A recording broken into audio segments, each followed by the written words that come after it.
So good evening everybody, delighted that you could all join us for our alumni series, Realising Our Potential. Since the first series of this a number of years ago, I've been fortunate to engage a number of past pupils through one-to-one conversations, our alumni transition year mentoring programme, and through many reunions and chapter gatherings. It's always heartwarming to spend time with members of the Summerhill alumni base as I get to experience the camaraderie, the strong connection and the lifelong friends that people have made through this wonderful institution. With events such as this evening, the school wants to ensure that affinity and connection that it continues to grow.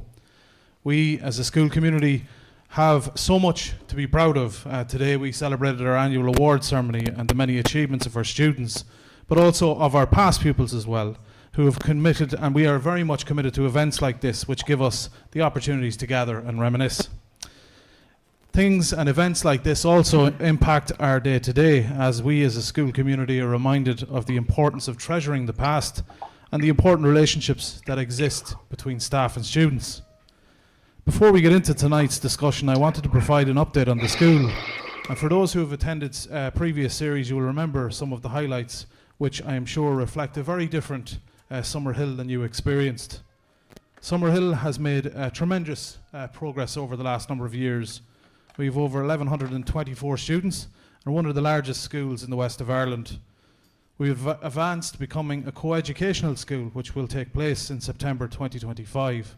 Our school community is diverse, with a student body of over 25 nationalities and languages and a variety of additional educational needs. With this confidence and hope, we have developed exciting ambitious plans for our school. We have completed phase 1 of our campus master plan, which will be transformative for the students who attend here and those in the local Sligo community. The Monsignor Michael F. Devine all-weather facility, aptly named based on our theme this evening, was officially opened last September and has been an excellent addition to the college in order to support the positive mental health and well-being of our students. This was made possible by the support and dedication of what I describe as the Summerhill family. That's teachers, staff, board, parents, and of course past pupils. I am grateful for this commitment, and when the timing is right for you, we hope that you can be involved too. And so to this evening, it gives me great pleasure to welcome our panel. Robert Fitzpatrick will lead the session and introduce the panelists, who we are delighted could join us this evening to reflect on Summerhill's sporting success. We are grateful for their participation and for sharing their leadership and insights. Firstly, though, I would like to introduce the chairperson of our Student Council, Lewis Carr, who will welcome you on behalf of the current student body.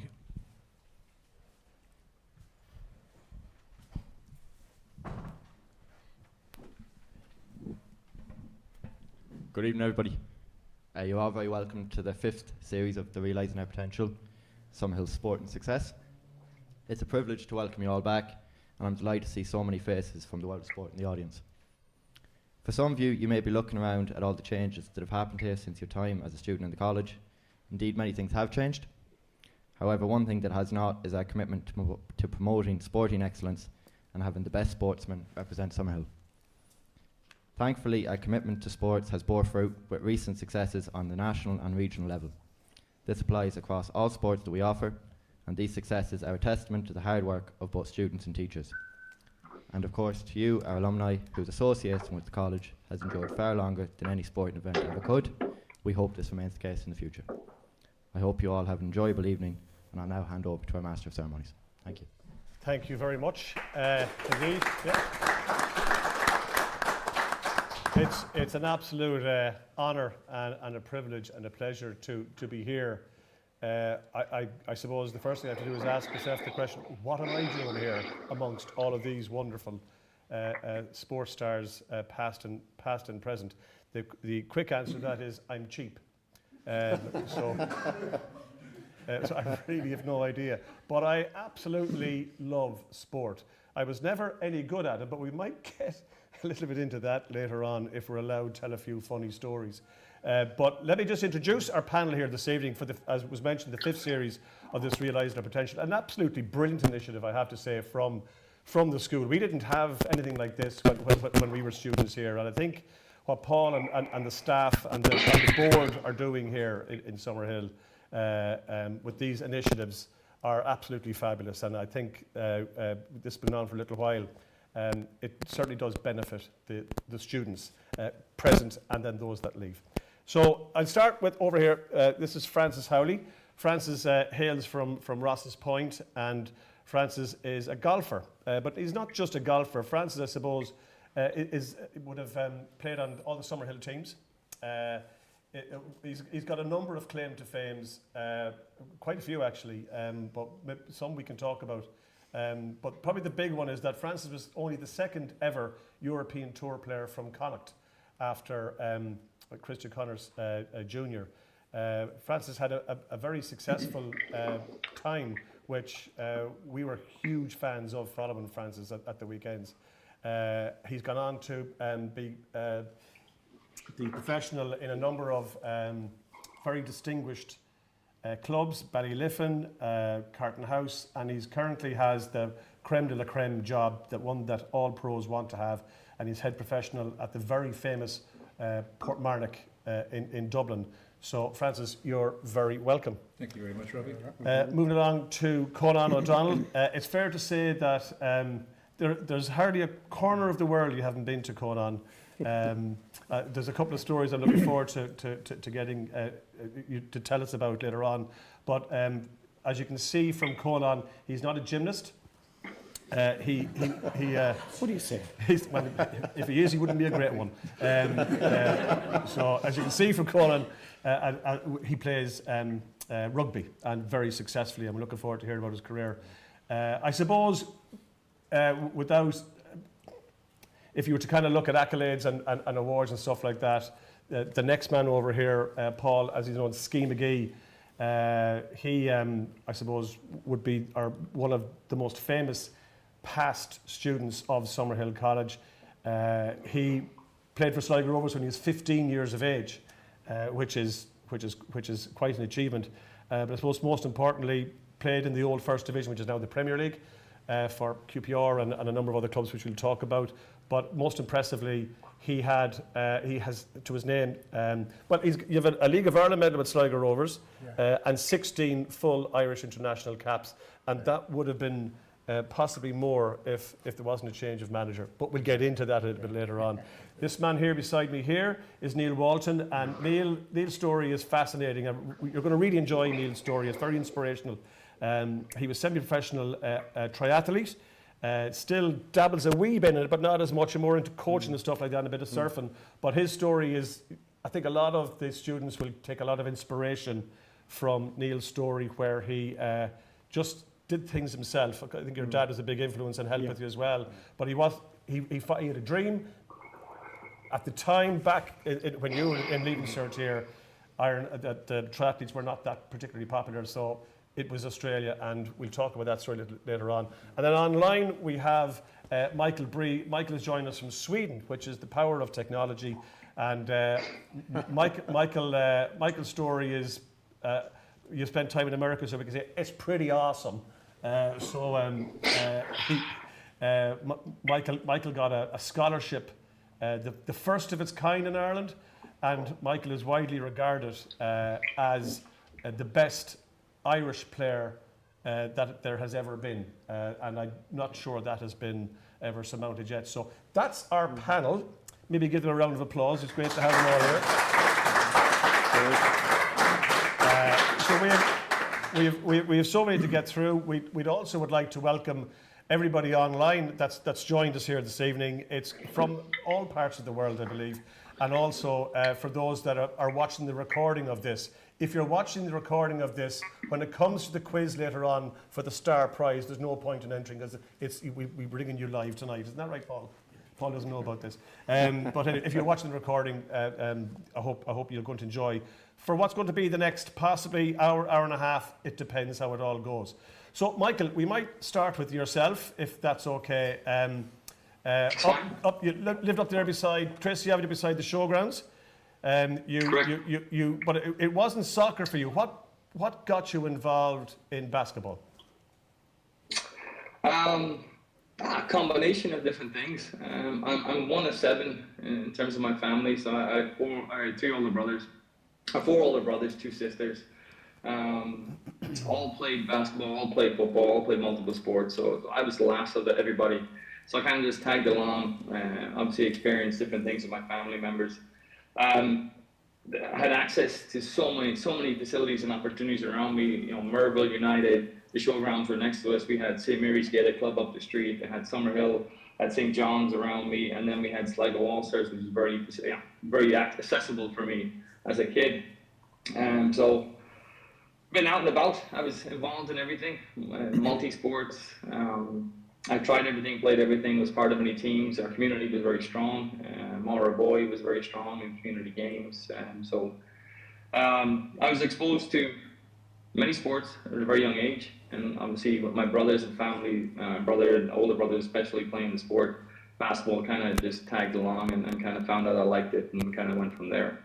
But back then, it's fair to say that basketball, maybe I'm wrong, but wasn't as popular as say it is today, because your access to view, there wasn't as many, say, television stations as there are now. There was no Eurosport, there was no Sky Sport.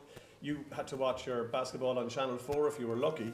But you were... If we were lucky, yeah. If you were lucky, yeah. But you had some pretty decent coaches along the way, both in Summerhill and also in Sligo. Yeah, I got access to the information. So kids are spoiled today. There's NBA app, there's EuroLeague app. They can watch as much of the sport as possible. But lucky for me, the people who were supporting the sport in the town were fantastic at what they did. They were leading candidates for Irish internationals. Their coaching was excellent. Fundamentally, we were taught some of the best stuff. So we had access to some of the best information that's comparable around the country and outside the country, as far as I knew. So again, it was just access to the right sort of knowledge at the right time. And the club, I mean, the biggest club, obviously Summerhill was during my secondary year school years. But the club Sligo All-Stars were there from the get-go, and some of the coaches there were so experienced and so knowledgeable that obviously I got a great experience early on. And when you were in Summerhill, you had success to a degree. You had some pretty good players with you. Was the inter-schools tournaments, were they fairly decent standard? Yeah, I mean, when you're comparing, the sport was smaller than, if you're comparing to soccer, it's much smaller. But in terms of the community, it was relatively very competitive. The inter-regionals were a big part of my success, getting selected for, first of all, the inter-regional team in Connacht and the Northwest, and then obviously getting selected for the national teams and going forward from there. So I guess I checked a lot of boxes early on. I obviously got exposure to some great opportunities, and as luck, a bit of opportunity, met the right people, were involved with the right coaches who kind of saw potential in me and kind of, put me under the wing and gave me as much information as possible, and then I kind of went with it from there. So talking about the bit of luck and the right coach, I think you're selling yourself a little bit short there. Is it Bob McKillop, who at the time is the most famous college coach from the States, flew all the way over here to Sligo, popped up to your house and sat down with you and offered you a 4-year scholarship deal, which is unheard of at the time. Is that correct? Yeah, it's pretty correct. Yes, he flew over. He met my family. He sat in my front in our living room, talked to my family that were present, and he presented his idea for me, what he thought about what it could be, how it could develop, how it could mature. I think one of the most impressive things, and you don't know Bob McKillop, but Bob McKillop is a very professional man. He's a very intelligent guy. His reputation is fantastic in the States. But I think the best thing he ever told me, or the reason why I went to him, was that he said, he guaranteed me nothing. He just said, I'll give you an opportunity, and I said, give me an opportunity, I'll take it, and we go for it, and that's how the story started for me going to the States. But if you're talking about legendary coaches, you should talk about John McGowan in Sligo. I think he was way ahead of his time in terms of coaching. I think he was underappreciated throughout his tenure here. I think he's a tough man and hard man, but he was an excellent teacher, and I think he imparted a lot of really good knowledge to a lot of young basketball players in the region. So I think John was the first guy to influence in terms of coaches for me.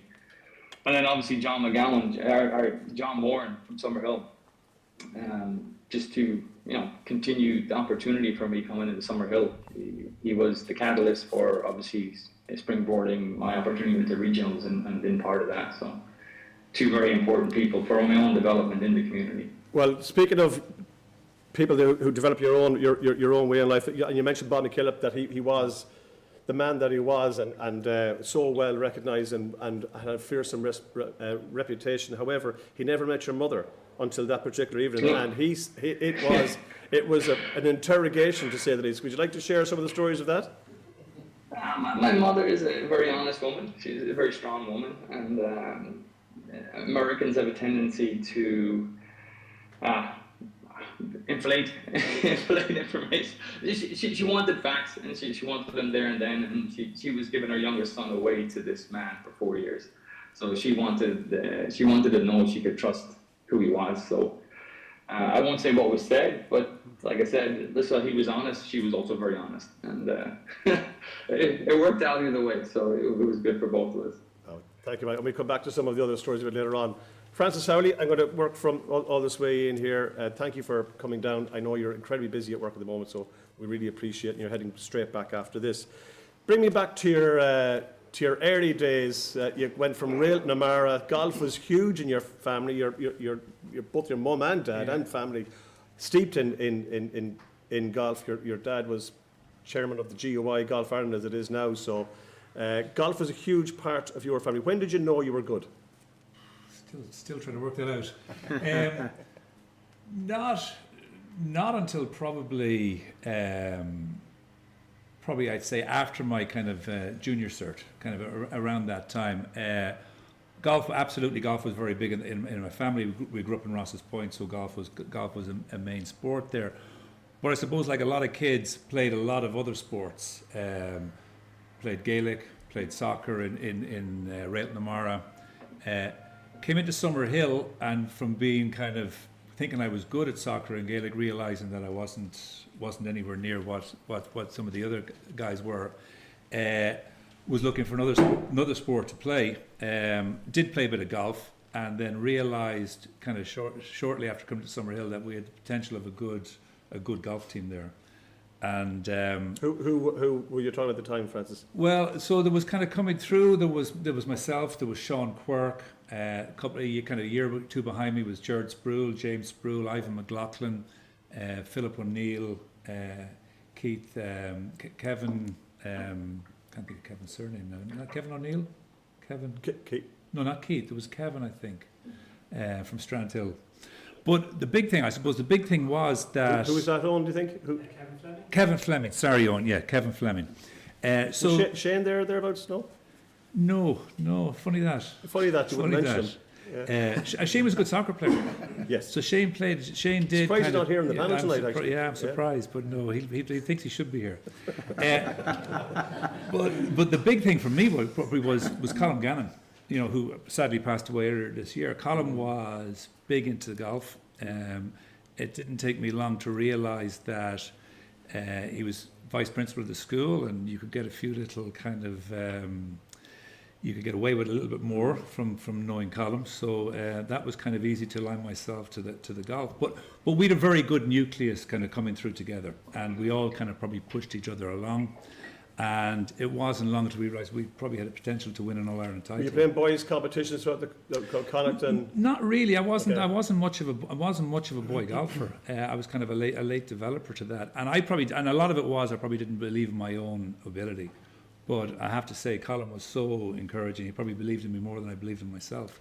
And just speaking about Colin Gannon, it's not that long since he passed away, and he was a big influence on a lot of people. But my abiding memory of Colin as vice principal here was he'd stand at the road, which is now gone actually. Mm-hmm. So if you came up that road up by what was the Nazareth House or whatever you call it, and if you were late, you got detention, unless you played golf.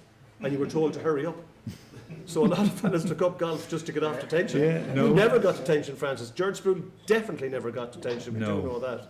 But there's another story about you as well, and a photograph if you'd like to share that story. Yeah, I mean, I suppose to go back to the time when I suppose when I started in Summerhill, we just had to wear the blue jumper, and then they brought in the grey slacks and everything else, and I used to wear a pair of canvas kind of trousers with basketball boots, and thinking I was cool at the time. And we had, I think at this stage we'd won maybe the Connacht title for golf, and we were getting ready to go for the All Ireland final, and they were doing a photograph. And Colin came to me and says, "Do you think you could go home and change?" And I kind of went, "Don't think so." So he said, "Okay, we'll do it from the waist up." So yeah, needless to say, I got away with a lot. So, what apart from Colin and maybe some of the was there anything else that maybe Summerhill helped mould you in your golfing career? Things that you could draw on, anything in particular? No, I wouldn't say just for golf. I just think it was a great school for sport. You know, there was so many sports that everybody got involved in. And I suppose it was the one thing, maybe not so much with golf, but with other sports. I mean, you had going from a national school coming into Summerhill, and then people come from all over the county, and some borders as well. That sport was the common theme with everybody. You know, so everybody related to sport, and whether it was basketball or football or rugby or table tennis, there was encouragement the whole way. So, I mean, just wasn't just for golf. Just moving on, and maybe where some of the people that be online looking in, and some of the younger students that we have here, and looking online as well. One of the nice stories about you is when you went to tour school, and on your first attempt, it really is a dogfight. The tour school, it's 6 rounds. Well, you got a pre-qualifier first of all. You got a couple of those, and then it's 6 rounds. Can you just tell people a little bit about the first time you went to tour school? Yeah. So. And by the way, you'd better mention your caddy. Yeah, better. The first time I went to tour school, it was I had after I'd finished in Summerhill, I wanted to go and play golf. That's all I wanted to do, play golf. And my father, being kind of the wise man, said, "Well, you have to have something to fall back on." So I didn't agree with him at the time. So I started doing accountancy in the RTC here, and after a couple of years out, my golf was beginning to take off, and I wasn't really into the accountancy, but I still wanted to play. So he insisted that I have to have something to fall back on. So I went down the PGA route. So I did my PGA training in a club in Dublin, Milltown, which is a 3-year course, and you get a degree at the end of it to be a kind of a club professional. So while doing that, I decided I was going to try maybe to go on the tour. I was going a year early to get a bit of experience. I went across to Manchester to the first stage tour school. There was 140 guys teed it up. There was 7 places, and I was fortunate enough to get one of the 7 places. So I thought, next stage is in Spain in November time, so I said it'd be great to go down there for maybe 10 days holidays. So I gave Shane Flanagan a ring, good friend of mine. I said, "Shane, how do you fancy a holiday in Spain? We'll go down and play a bit of golf, and you can caddy for me in tour school." So we went down with a very, very relaxed attitude. We worked hard when we were down there, and there was I think maybe 200 guys teeing it up that week, and the top 40 got cards for the European Tour. So myself and Shane as a team, we managed to get the 11th card, so it gave me full access to the European Tour for the following season. But it was probably the only time I went to an event with a relaxed attitude. Everything else after that was more pressurized, and that was fun. That event was fun. Where the subsequent ones, I can't say were too much fun. And another player that has gone on to great things and won majors, got a tour card the same day as you. That is Padraig Harrington. Yeah, same time as yourself. Yeah, we played a few practice rounds together down there, and we actually celebrated. But he didn't drink at the time. He has the odd drink now, but he had his brother caddying from Thaig. So we celebrated in Patrick's 19th in Portabanus after we got our tour cards. So we had a good both night. at your accountancy degrees. Both did accountancy. Well, he got a degree, I didn't. But both studied accountancy. Both studied accountancy. Lots of similarities. And he didn't drink at the time, but that wouldn't held you back now at all. No. You're going to We celebrate. knew how to celebrate. You're going to celebrate. But then going on then to like it is, for those that, and I had the pleasure of caddying on a couple of events for you, and it is. You mentioned the pressure of it. It is wild pressure on whatever tour it is, whether it's Alps Tour or Challenge Tour or the main tour, the PGA Tour, because you have so many responsibilities. You have to pay your caddy, you have to pay the hotel. There are people that have to be paid. the mortgage has to be paid. And if you don't make the cut after 2 days, you're making absolutely and utterly no money. So when you're one shot off the cut, coming down the 18th and it's a par 5, you're under pressure if you hit a bad tee shot. It's wild. It's not for the faint-hearted. Would that be fair to say? No, absolutely, yeah. It's not for the faint-hearted, but I suppose it's one of the attractions of sport as well. Is that pressure situation? You know, I mean, you know, you succeed or you fail in different things, so it kind of drives you on. But it is tough. I mean, I suppose one of the things was, you know, and it still is a bone of contention, and probably now we see with the Live Tour in terms of that a lot of players felt that they were providing entertainment, even if they made the cut, they should have been rewarded in some way rather than kind of walking away with nothing. So it did put that little bit of extra pressure on. Yes. If you had somebody in Summerhill here that maybe has a match coming up, and like all of everybody here is in the heat of battle and pressure and stress, was there anything in particular that you drew on? Was there was there a breathing exercise? Was there a humming a song in your head? Was there anything like that? Or was it just total focus? I'd say for me, total focus. Yeah. I didn't kind of listen to music or things like that. I didn't kind of at the time. There was very little motivational kind of speaking or things like that. So I just kind of relied on kind of my own kind of self and just try to focus on it. But you know, again, you always had huge encouragement from the sidelines, whether it was from fellow teammates, as I mentioned, Colin again, from parents and that. So there was always a lot of support there. You know, that you're trying to kind of feed off that and perform to your best. Francis, we're going to come back to the second part of your golfing career, maybe a little bit later on. Okay. We're going to move to you, Conan, today. Conan, you're very welcome. Thank you You're very probably it's fair to say, the strongest and the youngest on the panel here at the moment. You could take us all on in an arm wrestle, and I'd fancy your chances. Talk to me about the day you came into Summerhill College, the first day. There was something you saw that inspired you.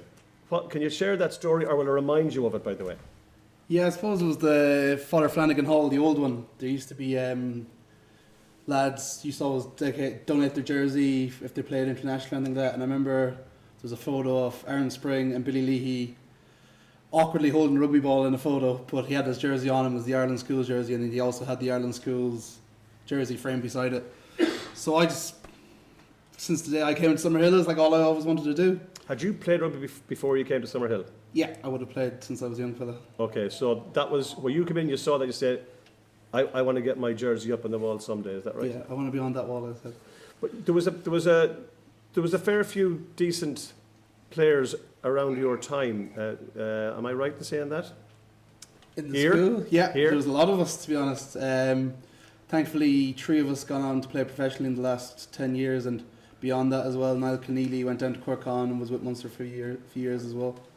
And then Donncha Byrne was in and about the Connacht Academy recently too. Stephen Cairns here? No? Stephen Cairns and Crouchy, yeah. They were on the same team as me. And you had success with that team up throughout the years that you were here? Yeah, particularly in the club scene, because a lot of times we wouldn't have had a team in Summerhill.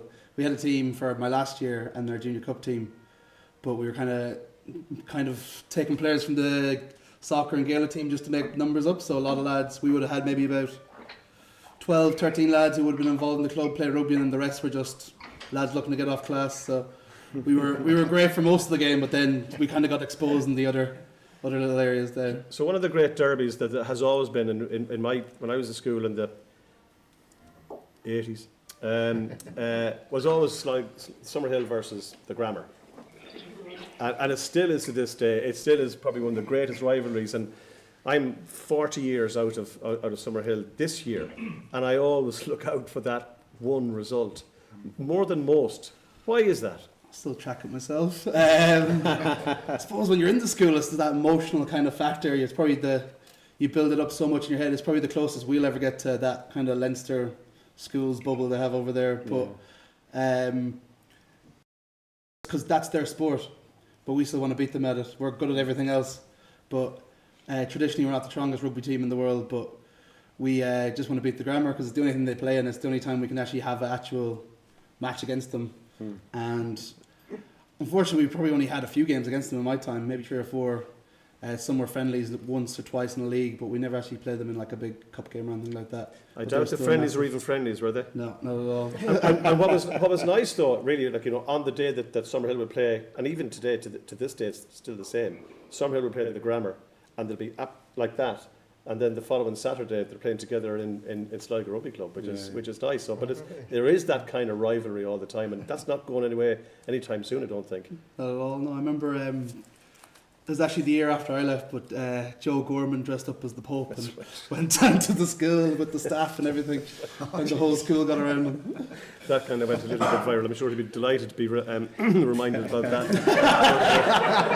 None more so than his dad, I'm sure as well. But anyway, but that was very, very funny. So then later on in your Summerhill days, then it was like you trained. You knew you wanted to do this for a living. You were determined. Your mum and dad were here tonight. Your dad played at a high level well, I don't know if playing at a high level with St Mary's is a high level, but it's high enough, Carl, isn't it? But fellas from St John's now mightn't agree with that. But just like you trained, you did, like everybody here, you put in extra training, and then you went to train with the seniors as well to just continuously improve. That's correct? Is it? Yeah. So luckily enough, in my last year, we got the new school and the gym and everything. So Pat Tui used to open it every morning. So a few of us used to go in and do a session.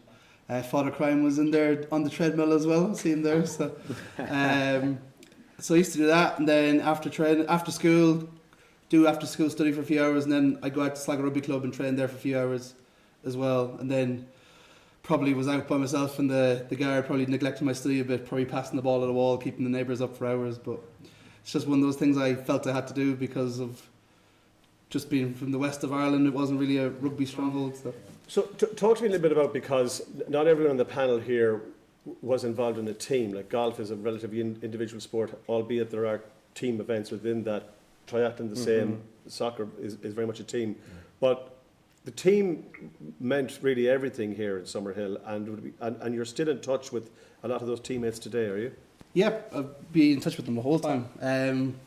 I'd also be in touch with Killian Galler and Stephen Law, who I would have played with beyond here as well.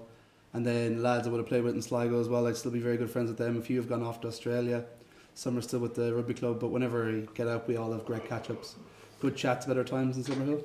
And as your career in rugby has taken you all over Japan, Canada, Australia, New Zealand, help me here, everywhere really. You've summed it up there. Yeah, but it's fair to say that a lot of your teammates still encourage you, keep in touch with you, and are supporting you. Yeah, I think I like to feel like I was representing Summerhill on the world stage at times, and like everyone was very supportive of it. Everyone was messaging me the whole time. Everyone was saying, "Oh, I seen your game." I was up at 4 a.m. because of the time difference, or I recorded and watched it. And I suppose little messages like that always is nice to hear. And then when we get home, we connect again. We have a few drinks at Christmas time or whenever we see them next again. When you were playing for Summerhill, did you think then that, and Paul, I'll ask you the same question in a few moments, but did you think then that you would have the connection all these years after you leave Summerhill? Did you think it was going to be still kind of as strong as it is? Whilst it may not be as strong as it was then, but it's still fairly strong. Oh, I think it's even stronger now. Like we're all the opposite side of the world, doing different things, not seeing each other every day, but when we see each other, it's like we hadn't even left. I was in the school earlier, and Aaron Clerkin and Paul Gilligan, who were in my class, are teaching the school now, and it's just like old times. And it's the same when I see everyone else from my year. We'll come back to your career a little bit later on, but I'm moving on to Ski McGee, that everybody kind of knows him as Ski McGee, bar his birth cert says Paul. But Paul, it's great to have you from Galway today. It's really, really good that you're here. The word legend is thrown around and bandied about an awful lot, but with the best will in the world, with Ski McGee, it is an absolute legend. So it's a privilege to have you. I had the honour of looking at you flying up and down the few wings. The few wings up in the showgrounds and wherever else we followed. Yeah. And also watching you on Match of the Day or the big match or whatever it was. Like it's maybe difficult for people to realise that back then you had Match of the Day or the big match. You didn't have Sky. You had All matches are played on a Saturday. There was no Monday night football. Yeah. There was no Sunday football. Yeah. But let's go back to Summerhill. There was 2 coaches here that were a big influence on you. But before that, football was always very important to you. Tell us about your early days. When did you know you were good? I suppose starting at the very beginning. We lived up near St Mary's. Starting at the very beginning, you came kicking out of the womb. Yeah, Kicking. Knocknarea Villas we lived in, and my dad was mad into Sligo Rovers. So he used to bring me down to the showgrounds every Sunday, and I had a great time looking at what's happening and seeing the players, and that started everything, you know. And I reckon when I sit down and think about it, once I got to, then we went to St John's National School. That was the first step, and there was probably about 7 or 8 of us together, and we always played ball. Every break there's a ball out, everything, you know. And when I look back, we stayed with each other a long time, and we won 2 All-Irelands. But what was funny was we're in St John's knocking around, and we used to watch the Summerhill wall. Yeah. The lads walking over and back, and we could climb up and have a look, and there was a lovely pitch there, and we had no pitch. No, there's 2 Gaelic pitches. Yeah. So who were those 6 lads that can you? Well, that gang, no, Leo Boland there, Andy Kilfeather, Fergus Hopper, Vincent McTiernan. There'd be more now if I could think about them if it was slow enough. So you leave St John's. Yeah. You hit Summerhill. You're in big school now. Yeah. You're a big boy now. Yeah. And tell us a little bit about what's happened then. So you had your studies to do, but it was always going to be. Did you know then it was always going to be soccer? Well, I suppose like the 2 boys said here, well, you mix and match in that when you're a kid, like. Then you get to a certain age and you have to make a decision. What are you better at? What encourages you most? What thrills you most? So yeah, I got to 14 playing Gaelic. I tried rugby once against the grammar. One tackle, I got a kick in the gob and I broke a tooth. So that was it, no more rugby. And yeah, I did all the sporting stuff, the sprinting, running, and doing like we all did. And then, as I said, once I got to probably 15, in fairness now, we had 2 fantastic coaches, Father Michael Devine, Ricky, and then Michael McGowan also, RIP Michael. They were class. And what they did then, they brought a couple of Sligo Rovers players up, Johnny Brooks and Kevin Fallon, because we had a lovely team together at that stage. We had Roscommon man, John O'Gara, we had Donegal lads, we had a serious team. And the 2 boys spotted this and they really put some work into us. So then you're 15 years of age, you're in your inter-cert, I suppose, or maybe you've just done the inter-cert. There was no transition year back then. Yeah.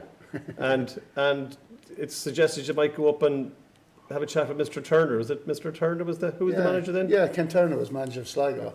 But in fairness, again, Ricky, we'll call him Ricky, that's friendly. He got Kevin Fallon and Johnny Brooks come up to give us a bit of work, right? And Johnny liked me. He was a striker, a good striker from Sheffield United. And he invited me up to the showgrounds to train, which was you know. But you weren't training for long because you were playing on a 3 o'clock on a Sunday afternoon back then, was it? Yeah. At 15 years of age. It didn't take me long. But they must have liked me up there. And I was a winger then, like I was only weak, but I was quick. And without kind of going into too much, with Eli Rooney and young Dara Patton, who are students here at the moment doing fantastic. Yeah. I think the school's internationals, but they're carrying on that tradition that there is here, that you were part of, that Gavin Dykes was part of, that Alan Cawley was part of, that Conor O'Grady was part of. There's so many great players, but your career, which we'll talk a little bit later on, but you had great pride in playing for your school and for Sligo Rovers. Bearing in mind, your dad was your dad alive to see you play for Sligo Rovers? Rovers, that must have been very proud, was it? Look, yes, but yeah, it's. I suppose I was working away, and as Francis said, then something happens to you, and that kickstarts you on, you know. Mm-hmm. You might be thinking you're at a level, and all of a sudden you're in the first team, and you don't argue. 15 was great, that was young. I mean, I think in my third game, I scored 2 goals against Finn Harps. And I'm thinking, yeah, I'm not bad. So like I keep going, and yeah. Some of us know the answer to this, but maybe I might ask you the question anyway, for bearing in mind that there are students here that may not know of your career. Some probably do. So what was your greatest strength? What made you the player you were? I suppose I was the overall. I don't like boasting, but as a striker, as a forward, I had a very good overall game. But like, I worked hell of a hard, like you did with these golf clubs. I was out against the wall every night, picking the ball up with my right foot, my left foot, taking it on my chest, and I was out in the rain doing this. You know, so it wasn't a, you know, Honing just I go in there and do that. You know what I mean? Honing your task and Yeah, make it better. absolutely. So when it came, when the opportunity, when you're doing that sort of work, and the opportunity arises, you're ready for it. So Eli Rooney, Dara Patton, they're in Summerhill at the moment. Yeah. They're possibly looking in this evening. I don't know if they're here, but they're probably looking in as a Irish international, former Irish international player. What advice would you give them? Well, exactly. What could I say? Well, sorry, before I do, could I just and every other little kid that is, you know, not just picking those two out, but they're look like they're going in the right direction in relation to that. But well, as I said, going back to like the St. John's United team that we had down there, when we came into Summerhill College, that bunch of guys were still there. I suppose it just went on and went naturally, you know. And they've got coaches now. They've got super coaches now. So listen to the coaches, do your business, but work hard. did you finish Summerhill, or were you brought over to England before that? No. There's Leeds United came in for me when I was 16. I think I just turned 16. My birthday's in June, so 15, 16. There's not much difference. Okay. So Leeds United wanted me. And as I said, that's like the lads now. If you do the business of college football, if you're playing, if you have a chance, if you're going up to the showgrounds, you know, somebody comes in for you. Somebody recognises the age plus the potential if they get you, you know. So, where was I going there then? You were in Leeds. Yeah. So Leeds United, in fairness now, Leeds United came in for me. And my dad, he's obviously gone now, but he basically just said, no, you're not going till you get your leaving cert. No, that was Summerhill. That was a big kick, you know, and that was brilliant, you know, and that was a really good move from him. Do you regret that? No, I did at the time. Okay. I was like, Dad, come on, geez, I can play for Leeds United. But I got another break at the exact same time, because Johnny Brooks, the guy that's been working with me, he used to go to America in the summer and play ball there. Okay. And this summer, when Leeds came in, and it was a bit, it wasn't arguing with Dad, so we loved each other. It was just, look at your, and he was right. He said, look, it's education, we're here. You have to be educated. You have to. I see players in England, and a lot of English players don't finish in education, and they always fall short. Do you know what I mean? We go over there, the Irish guys go over there like those guys will if they want, and they'll be able to make decisions. They won't be afraid to make decisions. But anyway, so Johnny Brooks, Johnny played with Boston during the summer. And Boston played, it's just 2 breaks I had. Boston played Toronto in the first game of the season, and they lost 5-0. Boston beat Toronto 5-0. And Johnny was in the corridor, and he met a guy DiFrancesco was his name, manager of the other, chairman of Toronto. They were Italian-based. And Johnny said to him, gee, that wasn't very good, was it? You know? And the guy said, oh yeah, no. We're supposed to bring 4 Italian players over last week, but the deal fell through, you know? And he said to Johnny, do you know anybody we could bring over that'll score us goals? And he says, yeah, I got a young lad, he's from Sligo, 16 years of age, flyer, score you goals. And within a week I was in Toronto. Wow. You were in Toronto as well. Yeah, I was at one of their games as well. All right, Great yeah, spot. the Mets, yeah. So, I mean, that's work hard, put it in, and it works fine. How long were you in Toronto for then? But that was the brilliant thing then. That was probably my interest. I don't know what year it was, but it was a summer football Yeah, in okay. the States. So Okay. you go out and So you got back then for September. You kept everybody happy. Yeah, it was brilliant. Yeah, And did you score goals? I played with Toronto for 3 seasons, and I never went below 30 goals a season. So it was 3 summer seasons, Paul. Yeah, Okay. Wow, yeah. that's That was some record that's- for young at that stage. But like when I was with Sligo Rovers, I was a winger because obviously I was young but I was quick and buzzy. But you in League of Ireland is pretty. Yeah. Like you know what I mean, for a young lad. And but when I went over there, I played as a centre forward, and that's. So now you've done your. I actually said, look, I'm fed up crossing these balls and making other guys look good.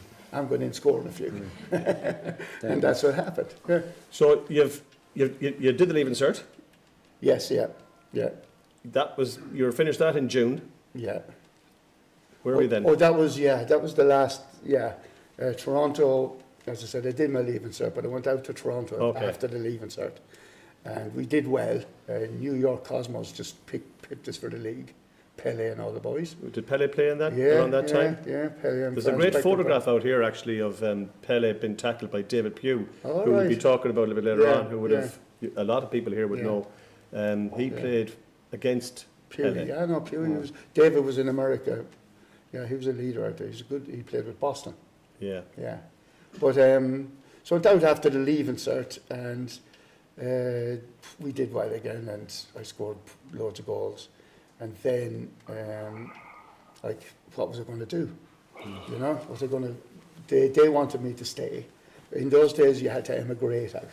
So I said, look, lads, that's great. I'll come home. I'll play with Sligo Rovers for the winter, and then I'll emigrate out in September or in May, June, whatever. You know. You mentioned Ricky Devine, who is a fantastic association with Summerhill College. I think he still brings a group of players out to Florida. I think he's unreal. I'm not sure. So he every 2 or 3 years, I think. So he's kept that connection. It means a lot to him, and what memories he's creating for. Yeah, and this has been on for years and years and years. We're going to talk about your second half of your career a little bit later on. We might need to give you a little bit of extra time because you did an awful lot. Sorry.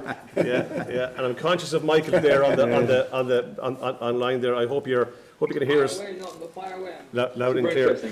By the way, I'll just say one thing. Yeah. Ricky, when we were that age, around that age, I don't know that he actually brought us as a team over to Liverpool. Wow. Nobody ever, you know what I mean? That's an amazing thing to do with a team at that age. Did everyone come back? Yes, but we took the boat from Dublin over on the Friday night, and in the morning we had a game organised over there, and we won 6-0. I think I scored 4 goals, so I thought it was going to be signed by Everton or Liverpool. We went to watch Everton and Leeds in the afternoon, and then we were coming back on the boat that night, and it was amazing. Now bringing a bunch of kids, a bunch of guys on a boat, on a ferry, and going up and down, and waves coming everywhere. Anyway, on the way back, he got me a bed, because we were playing for Sligo Rovers against Bohs the next day. Oh, wow. In Dublin. Brilliant. So that's Ricky. And did you sleep? No. No, you're up. No. Absolutely. I was out with the lads. Absolutely. Well done. Neil Walton, you're very welcome here this evening. Neil, talk to us a little bit about you were semi-professional triathlete, but back when you were in Summerhill, the triathlons were not necessarily that popular, were they?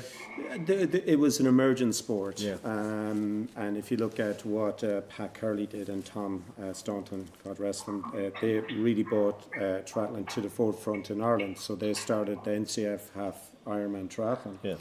So when I was around 14 or 15, I took an interest to it. Actually, my first half Ironman I did was when I was 14. Now, technically, you should have been 18, but Pat was very kind to sneak me into the event, you know. So I was always reasonably good at swimming, cycling and running, but found it hard to get on a national team. And then my dad encouraged me to pursue triathlons. And once I pursued triathlons, I was lucky enough to get on the Irish team straight away at 14. And then I went on to my first European Championships, and I did 3 Europeans before I went to Australia then. But you did a British. You won your category in a British boys event, or was that right? It was the British National Junior events. I was invited. But that was key. That was a key moment to me getting my scholarship, which I didn't know till I actually went over, and I talked to the principal, and he said, "Do you realise that you sent in your application, and I had a triathlon magazine, and it was emerging juniors coming out of Europe. And he happened to see a picture of me and my name, and then my application or begging letter for a scholarship. What's slightly different in your particular case, unlike, say, a Michael who had a scout coming over, you were scouted by Leeds, you've been scouted, maybe golf is similar maybe to yourself. Although these days now, if you're anyway good at golf, you get, there's most of the top golfers are now going to college in the States. Yeah. You defer your own burrow on that one. You know, you had to go chasing. There was no one coming looking to Ireland because it wasn't really that well known. So talk to us about how you came about. You aimed for the stars because Australia was where Australia and the States had the best triathletes in the world, and the reason I focused on going to Australia, and I suppose it's most kids my age would have watched Home and Away and absolutely loved the environment. And one of my dreams was to actually dive on the Barrier Reef. And I said, well, if I can go to Australia, I might have a chance to do that as well. But I knew they had the best athletes and the best coaches, and especially for swimming, which swimming would have been my weakest. Like, I was very grateful to Father Early. He used to let us have the pool in the morning. I mean, I couldn't see... you had a pool that worked? The pool did work here. Now, you might have come out scalded with the unbalance of the chlorine and acid, but we won't go into that because there could be a liability case. You were so... some of us that are here had no water in the pool. Oh, sure. Look, that my hair hasn't changed colour since then. But you're on about Father Early there. He was an influence. Father Early was a complete gentleman. He was an extremely positive man, and he had a beautiful energy with him. He was very positive and supportive, I would say, to all the teachers and the students. And he'd always compliment you on doing your best, or if he saw you coming in early to the pool in the morning, he'd say, fair play to you. Keep it up, lads, like, you know. So he was an absolute gentleman there, and he's a person that I miss a lot. There was other teachers that had an influence as well around that time. Yeah, there's a lot of teachers that were very positive. I would say all the teachers, but the teachers in relation to sport was Michael Howley, Kilcoyne, Sam Howley, TJ Kilgallen were very positive. They took us away in a lot of athletic events, whether it was track and field or cross country. So we had a pretty strong cross country and track and field events. Speaking of cross country and track and field, I learned only on St. Patrick's Day a story which I met Tony McGowan, Tony Howley, should I say, in Ross's Point. We were at a fundraiser for the local GAA team, and we were reminiscing about our Summerhill days, which I have to say I have fantastic memories of. And he told me the story of Michael Kilcoyne and himself would have helped out in athletics. They wouldn't necessarily have trained us. We were lucky to have Roddy Gaynor, who was an Irish 800-metre champion and taught the for a while. And obviously David Pugh was a great help. But anyway, someone always needed to mind the track and field at the cross country. Cross country was my sport, albeit not very good, but it was the best of a bad lot. And we reached an All Ireland, which is great. And I was part of that team. And it was Kevin McGlone on that, and there was Flynn, and there was a few of us anyway, Tony Crocock and whatever else. It was a great old team. And Michael said to Tony, do you know if you reach an All Ireland, you can stay up in Dublin the night before to rest the players, so that they'll be, the runners, so that they'll be fully fit the next day. Can you? He said, yeah, you can. So he went up to Canon Green at the time, who was principal, and he said, listen, 2 weeks' time, this cross-country team, they're in the All-Irelands in Dublin. I believe we can stay the night before, we'll get an allocation and it'll be paid for. Oh yeah, no problem at all. I said, that's great, I'll let you know then the exact. As he's walking out the door, Canon Green said, stop there for a second. Is Robert Fitzpatrick on that team? He is, yeah. Under no circumstances are you staying anywhere. So that kind of was lost. That will tell you a little bit. I hope my children are not watching that, watching this. But anyway, that'll tell you he was probably dead right. I want to talk to you. I want to touch on something that I know is important to you, and a lot of people here can now relate to back then it really had no a table that people could talk about. But you were telling me that when you were looking at a book, the words were swirling around in front of you. And then you now know what that was, and yet at the time, through no fault of anybody, you had no help. Can you share one of the insights into that, please? Yeah, look, it was a challenge. I really struggled through my inter-cert stroke junior cert. Like I just barely passed it. And at that time, I would have considered myself not intelligent, you know, so sport was a way to give me confidence, and I knew I could run or swim or cycle in a straight line. It's not that complicated. Obviously, you have to focus on your skill development, but it was something I could do. And then the Leaving Cert, like I did a lot better in my Leaving Cert, but that was a lot of it was the support of the teachers. And I remember TJ Kilgannon saying, look, anytime I have a free class here, if you need any additional help or you want to study here. So I studied morning, noon and night. I didn't realise what I had was dyslexia, and I know a lot of people have that, but I had quite severe, I suppose I still do have it, but I've learned how to deal with it. So when I went to Australia, there was an immense library there. And I found a book by Dr. Colin Rose, and it was Accelerated Learning. So I decided to read it, and then for the first time in my life, I realised that, well, maybe I'm not stupid, and I just have a different way of learning. So it was more visual than logical. So visual is the right brain, logical is more left. So that book then taught me about association. So if you want to remember something, you create an association with it, and that embeds it in the subconscious mind. So then I started studying whole brain learning instead of like a left or right brain learning. And then I finished college then with a B+ average, and I topped my year, which I would have never thought I would, because I said, right, I'm going to wing it with my sport, and then if I pass academically, you know, someone's saying a lot of prayers for me, you know. You also mentioned as well that if there were students here, or indeed wherever, that maybe didn't want to speak to anybody in the school, but would like to ask more questions, absolutely, to reach out to you, that you'd be more than happy to, because you've done a lot of research on this yourself, haven't you? Yeah, well, look, I've an interest in psychology. I did a dip in sports psychology, and then I did a bit of clinical psychotherapy as well, because I just had an interest in it. And there's no such a thing as an intelligent or a stupid person. It's just that they have to kind of learn in a different way.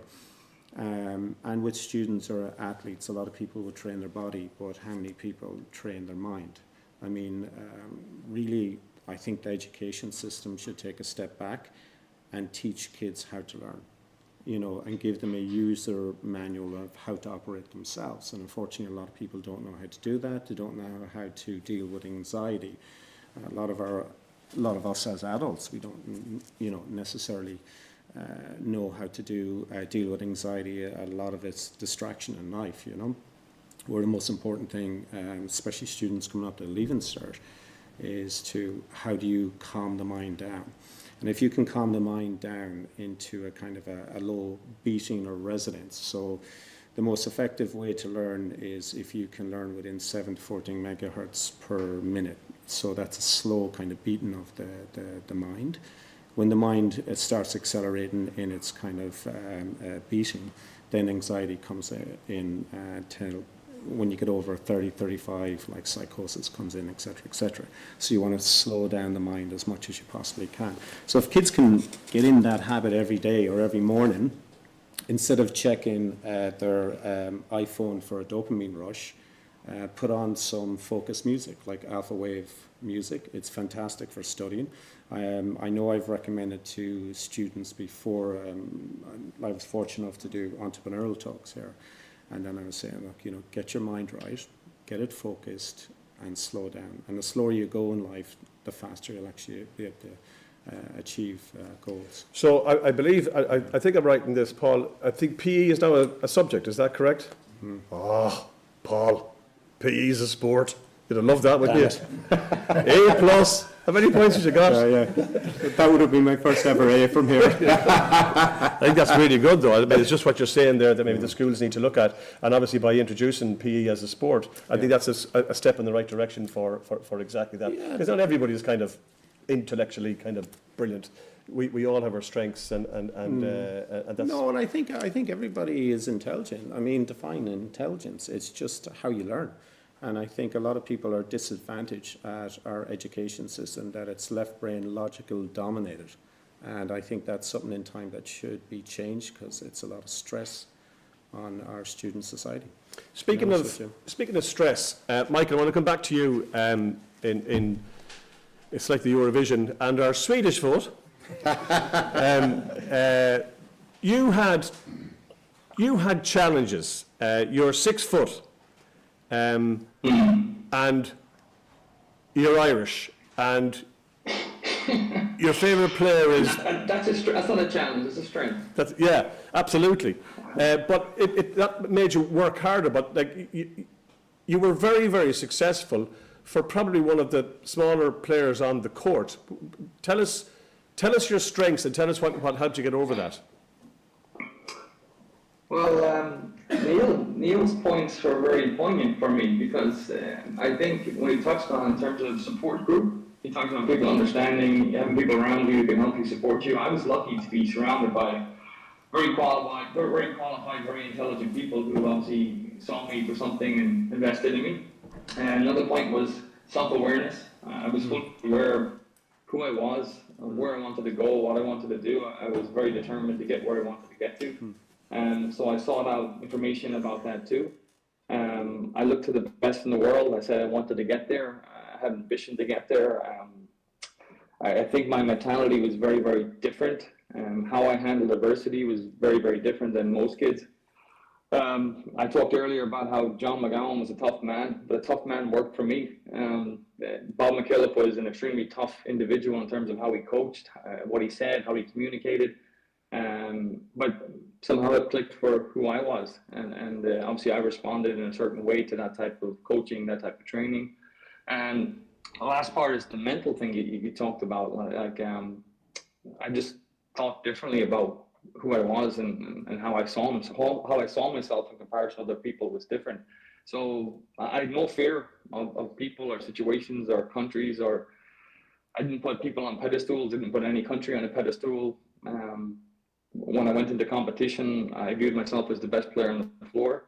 One of the things, especially as a youth player, when I played international basketball, I used to ask the question to myself at the end of the game to kind of qualify my own performance. I would say, would the other coach pick me first? So that's how I viewed the sport in terms of how I played and who I played against. But I didn't see my size as a problem. I didn't see who I was as a problem. I just saw the opportunity to kind of grow, and then I chased. Michael, you captained Ireland at every age group up to senior. That's a nice little string to your bow.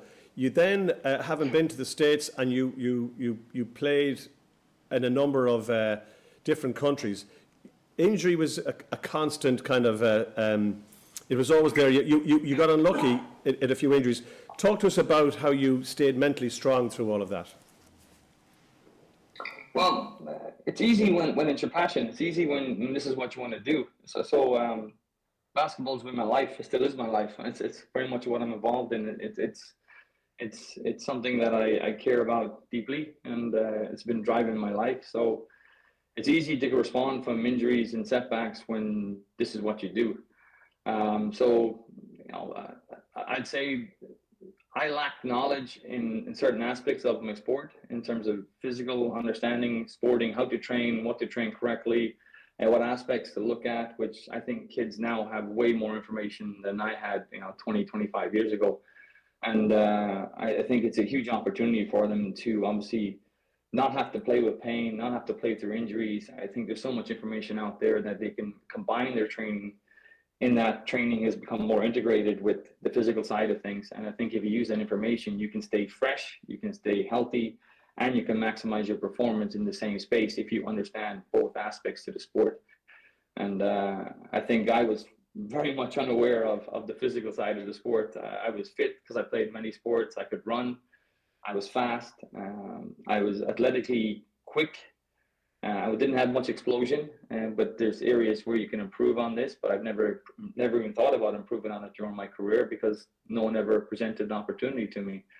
So injuries probably were a minor setback, but it took time away, but I was always willing to put the work in to recover. But unfortunately, at the end of my career, I had microfracture surgery twice, and with no cartilage, I didn't have access to the medical expertise to kind of stem cell or replacement cartilage that maybe players have today. That obviously you could lengthen your career. My memory of you is down at the sports centre with that kind of team back then. It was you could not get into the place. You were packed to the rafters, and just the buzz was amazing. It's great to see that back now in Sligo, Michael. You do get home now and again, don't you? I do, and I have some really good friends who were very much involved in the club. People who were maybe 2-3 years older than me, but we were part of the same community. Shane Amara, Glenn Monaghan. These guys, Fergal Kelly, Louise Hart, these people are driving the sport. They're also passionate about what they're doing. I mean, I tune into the games that are online. They're watching them, so I try to watch what I can in terms of their streaming. But it's their passion and dedication to the people that are around them. They're giving back essentially, and it's more a credit to the people who they were around because they're willing to give back at such a age, where they're at their own careers. So Fergal is actually here. If you want to give him a wave, there you go. Hey, Fergal. So you're now with the Swedish Basketball Federation. Talk to us a little bit about that. What's your role there? What's your day to day? I'm the director of a program. It's a academy. So I guess you would compare it to an academy. It'd be the same as football academy in England. There's 2 of them in Sweden, and we recruit the best kids, or we offer positions to the best kids in girls and boys for every year. So we have from 16, 17, 18-year-olds, we have the best 5 in each age group. So we play for one team. And then we compete internationally, and we compete in the second highest men's league, and we compete in the second highest women's league. So we take all the youth aspect out of it, and we play up, and then we play the best competition we could find in Europe and the States in terms of our own age group. So they're getting the best of both worlds. They're getting tested at a higher level, the physical level, then they're obviously getting to compare their progress versus their own age group, but against high-level competitive kids. The ultimate goal of the academy is to be a stepping stone for kids to kind of grow and become hopefully future international players for Sweden, but also EuroLeague players, which is the second highest league in the world, our NBA players, our WNBA players, on the women's side. So it's a great opportunity. We have a great budget. We have great facilities. We have great coaching staff. We're actually going to have the first ever Rig kid. Rig is what it's called. Our academy is going to have the first ever NBA player coming from Sweden out of an academy this year. He's going to be drafted in the first draft of the NBA. So we're super proud of that. His name is Bobby Klintman. Hopefully he gets drafted in the first round. Everything's expected that way, but that's huge from the type of country and how small we are in terms of the basketball nations that we're playing in. So he was part of our 5th graduating class. So in 7 years, we obviously helped produce a first NBA player from Sweden in terms of the rigs. So it's a big achievement. That's really good, and congratulations on that. And pretty much what started in Sligo and indeed in Summerhill, where it was nurtured, basketball has been your life, all your life, and still is your life, and that's not going to change anytime soon. No, I don't know anything else. I'm sorry. I explore different options, but sport is what I do. It's always been what I do. It's what I would think about at night is what I wake up thinking about. So it is what it is. I can't see it changing anytime soon. We look forward to welcoming you back to Sligo and maybe to an EJ's All-Stars game sometime in the future, and maybe pop up, and because the basketball set up here in Summerhill is quite strong at the moment. I believe it's going pretty well. So it's from what I hear, it's doing fantastic. It's so much change in terms of structure, support that it wasn't there when it was started up, and I think that's a credit to John Moore and pushing, challenging, trying to do more. I think it's the school's commitment to the sport and to other sports that it's growing, and why not? You're talking about getting a grade for a sport. That's exactly what we do. We provide grades for kids for sports, and it's part of their curriculum. It's part of their daily schedule. They get up in the morning, they practice in their respective sport, and in the afternoon they practice in their respective sport. And it's controlled, and it's a great environment, and they get graded on it. Why not? Well, listen, thank you so much for your input here this evening. We hope you'll stay on for the rest of this evening, and continued good success to you and indeed your family as well. So it's really good to... And thank you very much for joining us. It was a pleasure. Thank you. Francis, it's fair to say, okay, so you've got your card, everything is going great, you're on tour. I remember one particular tournament that was really difficult for you to handle. I think it was the German Open or the German Masters. Yeah. It was a Sunday. You were going into Sunday. You were in around 25th, I think. You shot a 64, 63. Am I right? 64. Yeah. 64. It shot you up to 5th in a round. The afternoon starters then had started. The heavens opened. The rains came down, and that would have been the difference of you retaining your card. Possibly. Right? Here, work with me on this. My story is much better.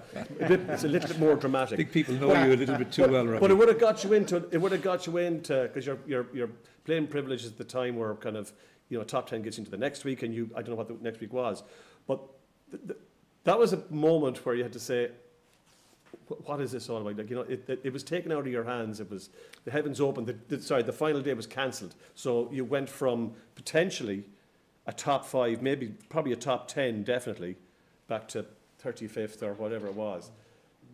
To try and cope with that sort of stuff, was in the back of your mind a teacher from Summerhill? Definitely not. It definitely wasn't, yeah. I mean, at the time you kind of look at these things and you think, well, they'll even themselves up over time. Sometimes it might be in your favour. That was at a time, it was kind of towards the end of that first year. That first year was kind of difficult because although you got your card, you didn't know exactly how many starts you were going to get. And you had this figure you were trying to kind of get towards to kind of finish in the top kind of 120 in the money list. And that was kind of coming towards the end of the season. I think it potentially would have got me into a top 10 position. Probably wouldn't have been enough to keep my card, but it would have put you in a better position. So you kind of look at these kind of little things going along, and there was a number over my career. I don't think they even themselves out. But that first year was definitely one where I felt probably if that had gone a different way, my path could have been a little bit different. I've no regrets whatsoever. A bit like Michael talking there. I mean, I work now kind of every day in golf. I mean, golf was a hobby for me, a passion for me, and I'm talking golf to people every day. I mean, that is just. I mean, my wife says I've never worked a day in my life, and I kind of would agree with her a little bit. So can we just go on? Can we talk a little bit about that? So we've had the golf career. You've made the decision. You know what? I need to go in a different direction, but I still want to stay in golf, right?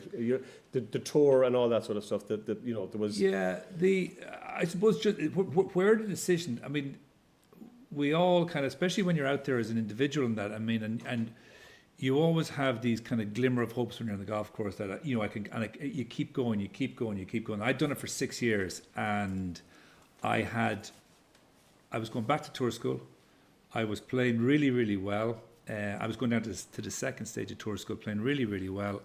I got off to a terrible start, and then over the next 2 rounds, I got myself back into, I think I was 25th position, top 22 got cards. And we were going out in the fourth round, and I was 1 under par after 10 holes, and the winds picked up, and we were taken off the golf course. And we sat around the clubhouse for 24 hours trying to get back out, and eventually to say, no, it's a 54-hole tournament. I missed out on my card.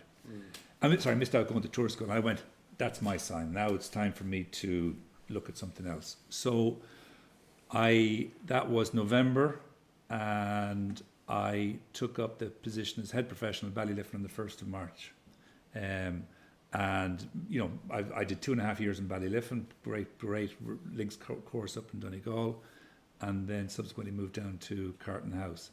But I mean, golf opened all those doors. My kind of competitiveness and my kind of stature as a professional golfer opened doors into the places I went to work. The one, and you can't say this, but I can because I know a little bit about golf. will agree with me on this, but the one job that all club professionals want is the job that you have. It's the head pro in Portmarnock. It is arguably the number one club. It's you just have to mention Portmarnock anywhere in the world and they know exactly. Our own county, Sligo Golf Club and Strand Hill are too far behind it, I'll have you know. But it is a fabulous club with really good members. But that brings a lot of pressure too. There's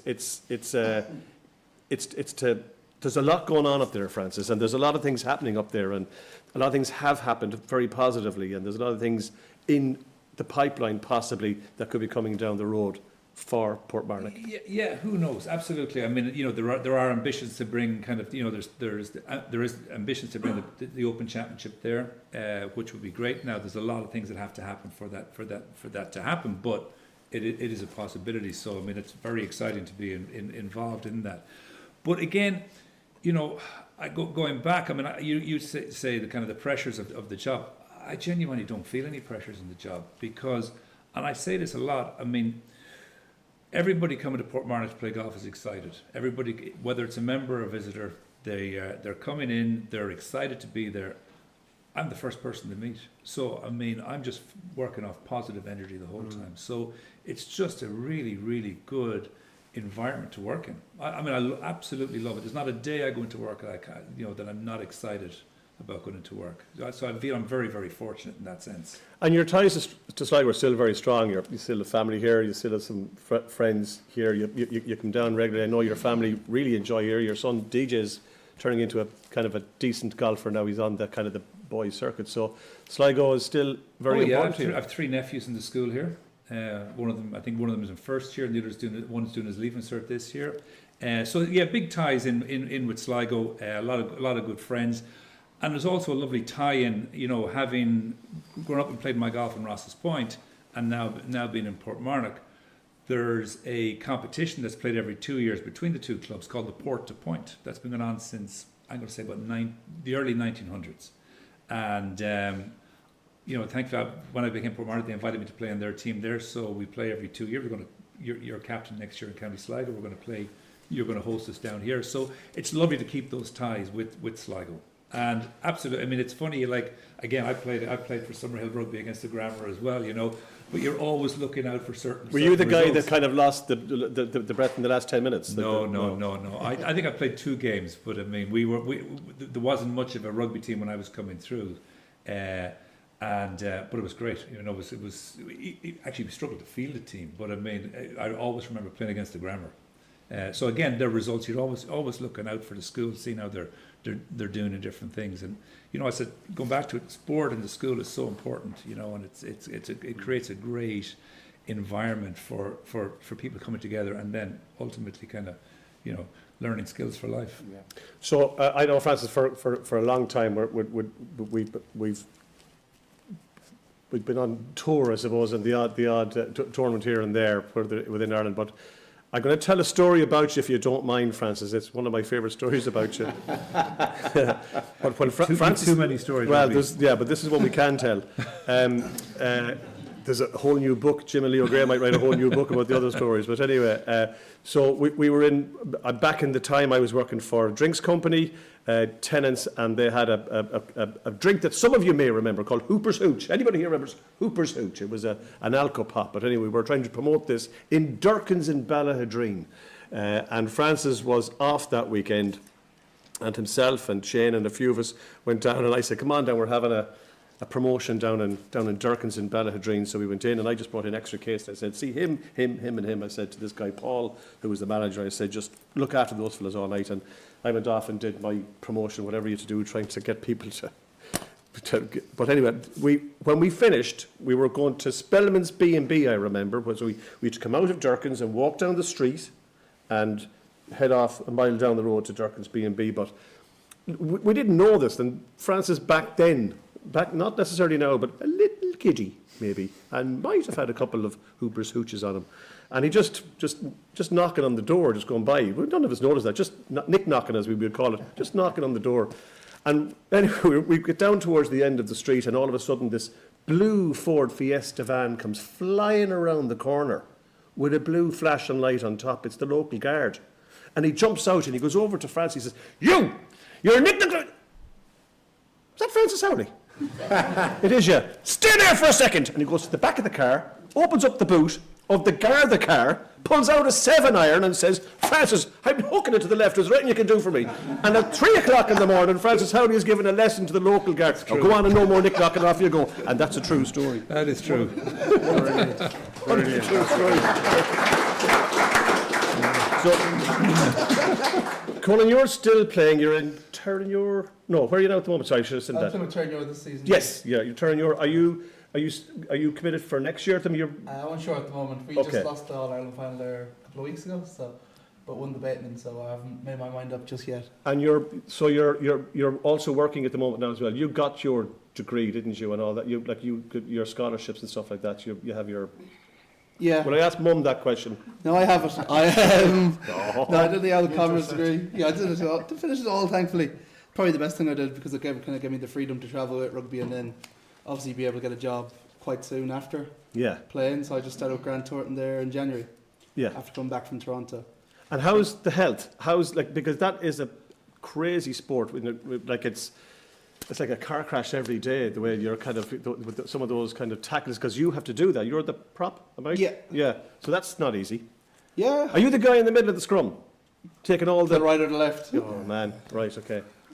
Put my weight on the guy in the middle. But no, thankfully I've had a lot of injuries, but I've pretty unscratched now. I've rehabbed them all pretty well, and there's no like long-term damage at the moment. But hopefully it doesn't come back to bite me in a few years. So you're currently looking for a club, possibly? I'm unsure at the moment. Yeah, as in the work you might go down the work route. Yeah, More that's or- my mind more. up now at the moment. And then is coaching an option for you? I never really thought about it, but then I had this really bad coach in New Zealand, and I was like, geez, if he can do it, anyone can do it. So I think I need to save the world from spoofers like himself. So I haven't fully decided. I'm potentially thinking about going down that route. Yeah. I have some of my coaching done already, so.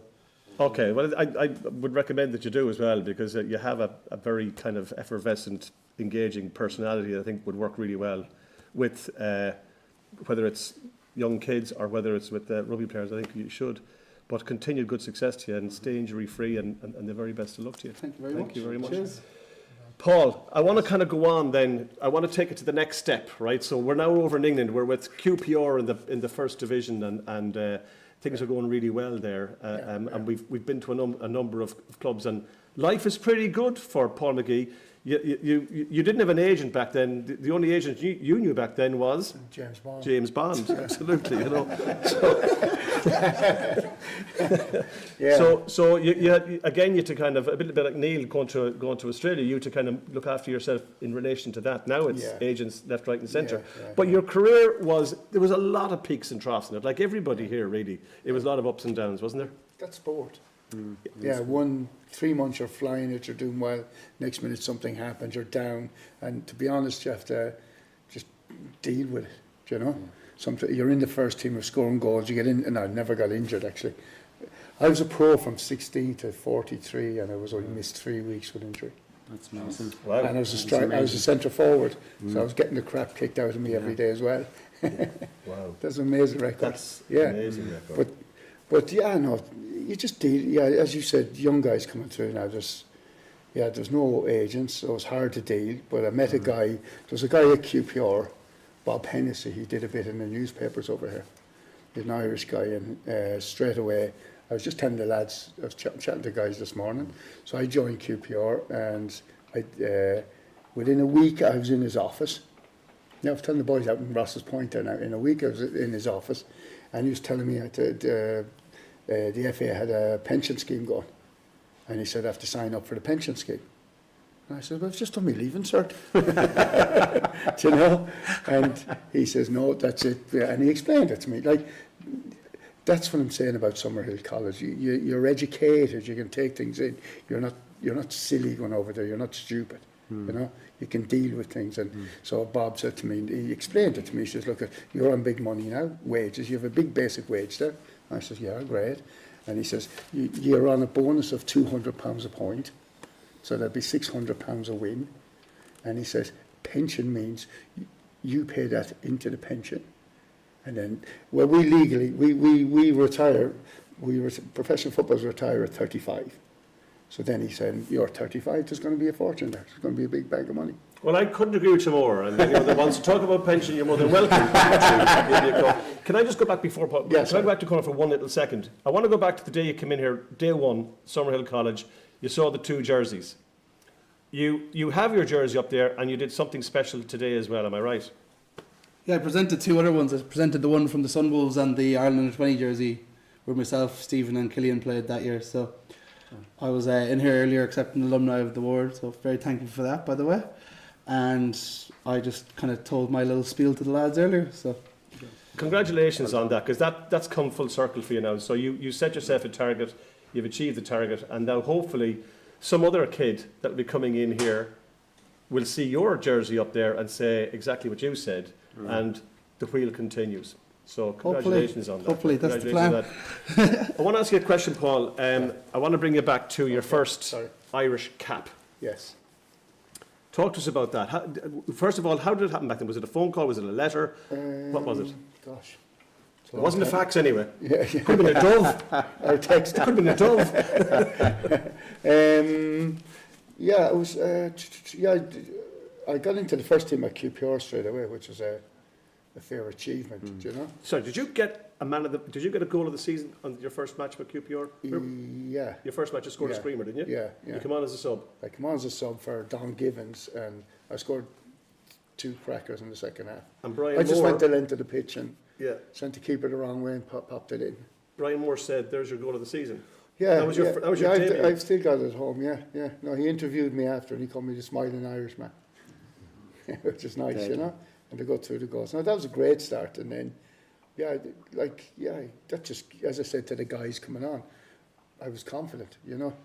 You're again doing the Summerhill thing. When you know what you're doing, when you know what I mean, you're ahead of these guys. So many guys in England, English guys now, they pack up school at 16 or 15 years of age, or they don't even do it. And you could see a huge difference with us Irish guys and those guys. Not you with. Well, going to what you said earlier on, you're thankful to your dad for that, because you could have gone to Leeds when you were 16. That's what I'm saying. That's what I said. That's why I thanked him. And then the American thing happened because of that. But anyway, Gilesy. Then that was coming up to April. There was I think it was Arsenal were playing some European game, so they were missing Frank Stapleton, Liam Brady, and then three of us got called: David Langan, Jerry Ryan, and myself. Yeah. So that was my day. We're walking out the old Lansdowne Road, or the RDS, or whatever it was at the time. The old Lansdowne Road, was it? Yeah. Which is now the Aviva. Yeah. Irish shirt on. Yeah. Family in the stand. Yeah. You're walking across the white line. Yeah. Where are you in your mind with that? That is the ultimate. That's what every player wants to. Well, and you got 16 Irish caps. Yeah. Again, it's just like you're professional. You're doing it regularly. Then at that stage, you know. So you have to just. You know, I suppose the first few were, but I never got upset about it again. Hold on now, Paul. The anthem is going now. Sing it out on the you know the words, right? No, that's when your nerves kick in. Yeah. When the anthem goes on, and the old Presidente comes out to see you, and you're standing and you're wishing, so, geez, will your blood fucking get playing here, you know? So you had a nemesis though in football, because you were going really well, and then a particular manager came in and he didn't get on with him, and then you went to another team and he followed you again. Tell us a little bit about that you could have done without him though. And a very famous manager, by the way. Oh, Tommy Docherty. Yeah, Tommy. He left Man United. They kicked him out, and. You don't send this guy Christmas cards now, no. No. I know. Basically, I remember we were on a tour with the Irish team. By the way, that Turkey game was my debut, and I scored with a diving header. I remember it. Which made me. I actually remember. Yeah, it was fantastic. I remember that. But Tommy Docherty then, myself and Billy Hamilton. Billy was a Northern Ireland international, 6'4", built like a tank. You know. Wins all the headers, and I was the quick guy. I just go in and stick them in the net. You would have been a good duo, I reckon. Yeah. You just take the players out and he scores. Yeah. And so Johnny, I got called in because there was a vacancies there. Didn't think I was going to play or anything, but we started myself, David Langan, and somebody else, and diving header after 15 minutes, 1-0 to Turkey, 1-0 to us. You know. And maybe to put that into perspective for people We from won. people of that era, which Yeah. a lot of us are here. Yeah, You know, we only had RTE1, RTE2 back That's then. right, yeah. There was no Yeah. TV3, there was no Sky. Yeah, You yeah. didn't get BBC or UTV. yeah, And at the time in Sligo, you know, we didn't have a lot of celebrities, for want of a better way, but there was no Yeah. influencers anyway, I can yeah, tell you that yeah, from the yeah, yeah. So we were grasping at straws. Like we had Kathy Yeah. Park, who had that programme Anything Goes, if anybody remember. Yeah. You know, we had Mary McDonough Yeah. would sing with Tony Kenny, and we had Scott Fredericks, who was Yeah. the actor in Dad's and whatever else. So we didn't have an awful lot of people, but we had Paul McGee. And I also remember as well, you coming home. I think you had a house at the top of Pierce Road for a while. Yeah, yeah, And I remember kicking the ball, kicking football with some of my mates because I lived up there. yeah. And you come out and you joined us.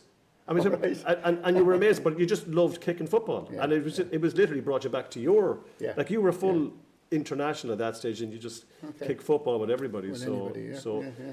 Just loved it. Just loved it. But anyway, Tommy Docherty. Yes. Let's sort that one out. Tommy was. You going to sort the story or sort him out? No, he sorted. Both. He was a Scottish international. Do you all know him, lads? Remember him? The Doc. And we were on tour. I remember we were off doing Germany, Poland, the usual trips for Ireland. You know, Poland. We used to play them every year 6 times. But anyway, the lads, all the Irish lads in the panel, Jerry Daly, a lot of them had Docherty at Man United. And he says, pack your bags, Ski, you're going to be moving when you go back. This was the off-season now. So he says, pack your bags, when you go back in, whatever, he's going to be released, he's going to get rid of it. And he did. He didn't like the Irish. End of story. You heard it here first? Yeah. And so myself and Billy were up front, and he went to Burnley. You know, now QPR got relegated as well. So wasn't it? Yeah, but like, I don't know. I didn't react too bad. You know what I mean? You still Yeah. remain the Yeah, smiling Irishman. Yeah. Because like he came up. Yeah, as you said then. Billy went to Burnley and I went to Preston. 800,000. That wasn't a bad move. In today's money, yeah. that's quite Yeah. a bit. Like Yeah, I think was yeah, it yeah. Trevor France was the first 1 million. 1 million, Yeah. yeah. And then Docherty, a couple of seasons, 2 seasons with Preston, Nobby Stiles and Alan Kelly. Remember Alan was the Johnny Giles' assistant with us. And it was good. They had just been promoted, QPR had been relegated, so we're in the whatever it is. And then Nobby Stiles was the manager, and he got the sack. And who came in? Tommy Docherty. I want to ask you a question, and I want us to same Yeah, question okay. of you and the same question of you, and then we really are we're struggling, yeah. Best player you ever played with. Oh gosh. You can think about it. I'm going to ask you the best player you ever played with. I'm going to ask you the best player you ever played with. And Michael, best player you ever played with. Best player you ever ran against. So, can anyone think of a name off? You would have played with so many, Francis. I mean, you were on tour with everybody. Yeah, I was What- fortunate. I played 6 holes with Rory once, so Oh, that nice. was, yeah, that was pretty special. That was rained off as well, was it? No, he was just doing a thing. He'd come back to he'd won a couple of majors at this stage, and he was with Titleist and Footjoy, but they used to do a day in Carton where himself and Padraig would come along, and there'd be a few of the pros they'd bring in and that. So they'd play a few holes with each of us. So I got to play 6 holes with Rory, and it was. And is he the most impressive you played with? Yeah, probably. Yeah. And the other guy I put up there would be Darren Clark. I mean, Darren was the same vintage as me, and I mean, as regards ball striking, yeah, there was nobody better. Michael? Work. NBA player.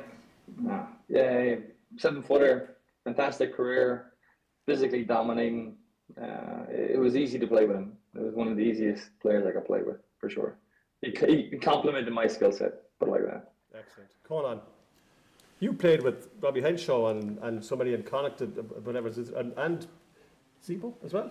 Never Zevo, but it would have been Bundy Bundy, and actually, Robbie sorry, in yeah. Connacht my first season.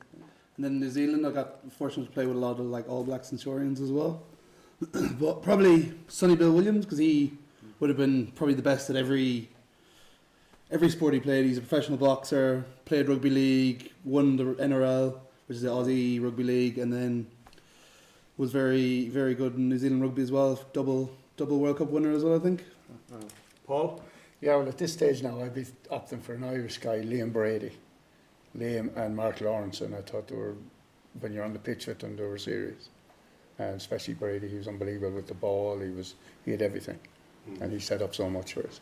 You know. Niall, talk to me about an athlete that impressed you. That you. There's a few. Spencer Smith, ex-world champion. Miles Stewart, he's another world champion. And I know it's a little bit controversial, but Lance Armstrong, he was a triathlete before he was a cyclist. Okay. An amazing athlete.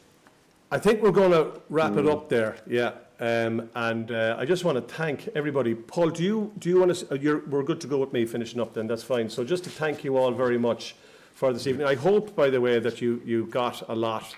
From our sporting heroes, all ex-Summerhill pupils, and to all of, I'm sure I'm speaking on behalf of everybody here, to all the students, whether you're sporty or not, the very, very best luck to you.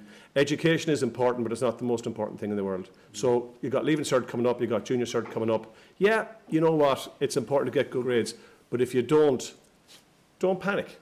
There's other ways to go about this. This school will always be here for you. And I also would put it out to a lot of the alumni maybe to get involved in what's the thing that I'm involved in? You're involved in it as well. The mentoring group. Yep, I've been doing that myself.